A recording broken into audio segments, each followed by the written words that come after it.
So I'm not sure if you're aware of this, but there are some politicians that have basically said if schools are not open in the fall, all funding is cut. So they have asked me to share their rollout for how it is we're going to open in the fall. Their plan is based on the 3 C's: consistency, consistency, consistency. We got to be consistent in these things in the United States. So this is what it is that they are proposing and how we are all going to open this fall.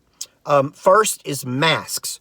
Everybody has to wear a mask. All students and educators and everybody in the buildings has to wear a mask. You can wear a store-bought mask. You can wear a homemade mask. It doesn't make a difference, but everybody is going to wear a mask. Now, the second option there is don't wear one, okay? But you got to stick with one of those 2 plans for consistency. They were going to offer a third where you wear them sometimes, like in the classroom, but not in the hallways. But consistency is the key. So everybody is going to wear a mask, okay? Except the schools that don't. Next is temperature, okay? We all know that if you got a temperature, there's a chance you might got the coronas. So everybody's temperature has to be checked before you walk in the building. There is no funding to pay for people to be at the bus stops and at every single door of a school to take a temperature. Okay, so their suggestion is just to make sure that we trust parents to not send their children to school with a temperature. That one is my favorite. Okay, next are instructional options. Okay, parents are going to have 2 options. You can send your child to school if you feel it's safe, and they'll just get their instruction like normal in a classroom with their teacher.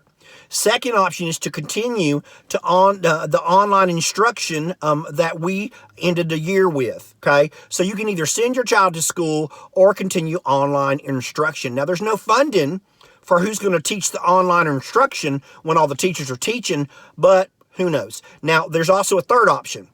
You can keep your child at home for online instruction and then send them into school when it's convenient for you. Like when you got to go shopping or when you're tired of your child.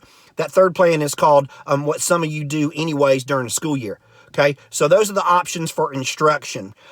Next is the date of opening schools. We got to be consistent. So everybody in the United States is going to open to Tuesday after Labor Day, which is September 8th. That will give us all summer to get rid of the coronas. So everybody's going to open on September 8th. The second option there is to open at a different time. Okay, but you got to choose one of those because we got to be consistent. And then the last thing is lunch. Okay, we can't be gathering with all the students in the cafeteria. So all students are going to be given their lunch as they walk into the school building. Everybody will get an insured drink and a Slurm gym. And this will get them through the day so the teacher could just eat lunch in their classrooms whenever they're ready to, okay? So these are the rollout options that we have been given to make sure that we can start school in the fall. I'm sure they will change next week, and I'll bring you the new changes then.